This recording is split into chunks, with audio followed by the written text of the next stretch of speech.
Hey guys, James Quick here today to talk about publishing an Azure website from a local Git repository. So do a lot with Azure, a lot with websites with students, and a lot of different scenarios. So I wanted to look at some of the different options for actually pushing your files to your Azure website. So I'll tab over to my Internet Explorer and I'll go ahead and create a new website here. So compute web app, click create.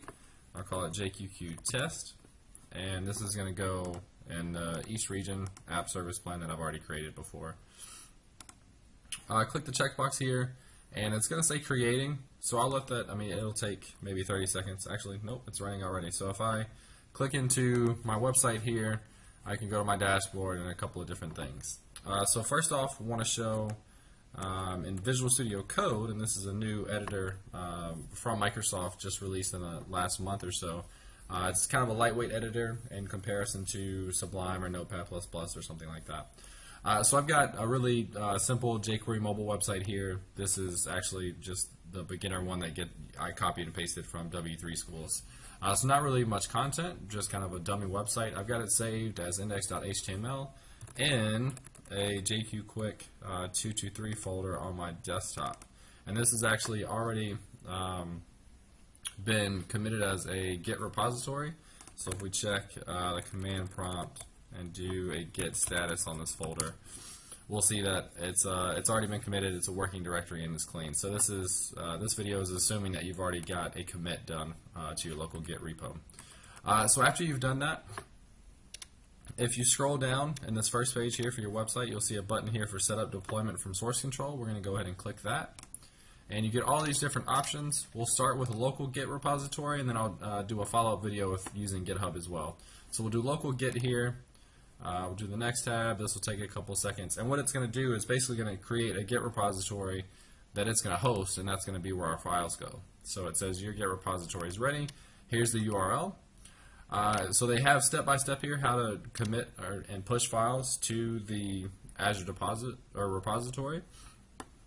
So we've already got Git installed. We've already committed our files. They're ready to be pushed. So what we want to do is we want to add the remote Windows Azure repository to our just as a reference. So it's going to be git remote add, and it's going to be called Azure, and it's going to be this link that's going to be our repository. That's the same one that's up here, just for reference. So I'm going to actually just copy in this whole script here into the command prompt. I'm already in my folder. And just paste that in. And okay, so I've already done this, so it already exists. But that's what you would do there. It'll say just added the repository or the remote repository. So now that we've got it added, we can actually do a push. So we can just copy this script in as well, or we can just type it in. So it looks like git push, and then we're referencing the remote repo that we just created called Azure, and we're going to commit from our master branch in our local repo. So press enter here, and I'll give the password for my website deployment credentials. I forgot to mention that. I'll take a second here in a minute. So I did my password here. It's going to load, and I think it says it's deploying, deployment successful. And now notice that I get taken to this deployment section that tells me I just deployed. So if I go to my website, which is jqqtest.azurewebsites.net, I get the dummy page. That website is now live from being pushed from my local repo.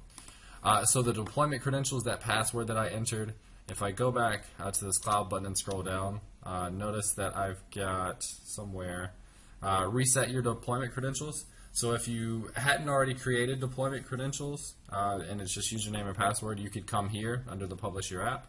And since I've already got it, it's got my username, and I just do a new password.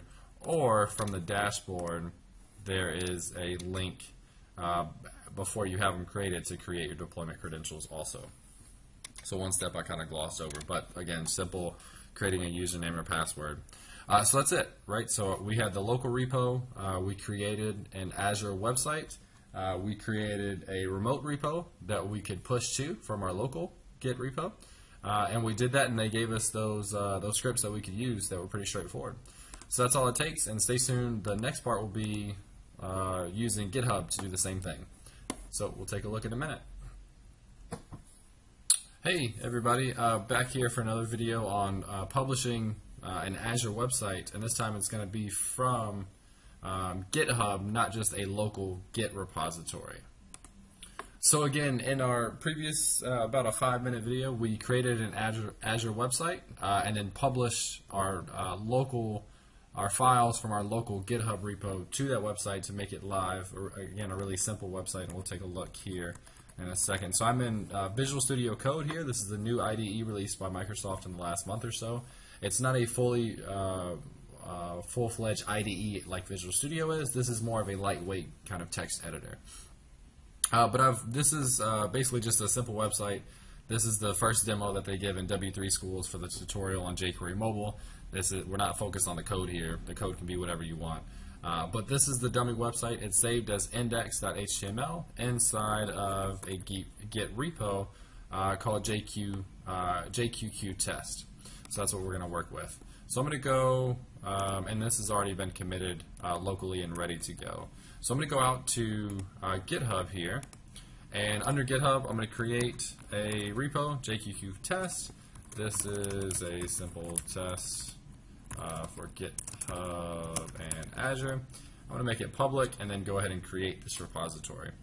So we'll come back here in a second. Let's go to Azure portal, windowsazure.com, and let's do a new compute, quick create, and we'll do JQQ test again, and the name should be available. Go ahead and save. So I've already got an app service plan created. You might have to create one here.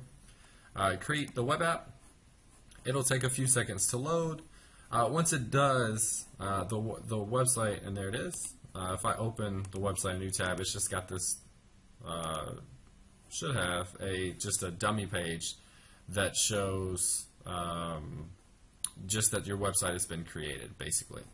So I'm going to go into the JQQ test, and I forgot to mention this early on in the last tutorial, but if you don't have deployment credentials already set up, this button here would be to set up deployment credentials.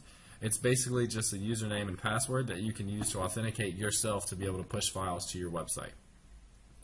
Since I've already got it, I can kind of skip that part here.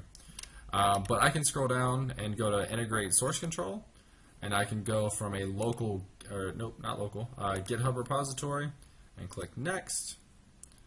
And since I just created that Git repo, I've actually already been logged in here to my GitHub. So if you're doing this for the first time, they'll ask for your permission to access your GitHub repos, and then your password, right, to authenticate being able to access those files.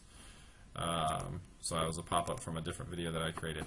So I'm going to go into that new JQQ test repository. I'm going to go to the master branch and click OK. So now this is going to be tied up to this repo here, but we don't have anything in this. So I'm going to open up the command prompt, and I'm already inside of my Git repo. So I'll do a git status, everything's clean, it's working. And I'm going to use some of the scripts here that they've already added, and this is very similar to what we just did with Azure through Azure in the previous one, where it gives you a little script here that you can run to add basically a repository, a link to a repository being the GitHub repository that we're going to post to. So I'm going to copy this script to add that link, and to right click and paste, and instead of calling this the origin, I'm going to call it GitHub. Already exists because I've done this before, but it'll just say created, and then I'm going to git push to GitHub, the master branch of my local Git repos. If I do that, ask for username and password of my GitHub account. So there's my username, there's my password, and it should say it's done. So now if I come back here to my Azure portal, notice I've got a deployment here, and this just came from me uploading files to the GitHub repo. And then if I open up the website again, I should see that new website posted here. So this is almost exactly are very similar, at least to what we just did in the previous tutorial, where we used the same kind of website. We created it in Azure, and then we tied it to, today we tied it to a GitHub repo instead of a local Git repo. So use our local Git to push to GitHub, and then our website was connected to take in whatever comes through the GitHub repo and publish that as a live website. So pretty quick and easy, only about 5 minutes to, if you have your files, to create a website, a repo, and then connect the two. So hopefully that wasn't too bad, and looking forward to doing some more videos.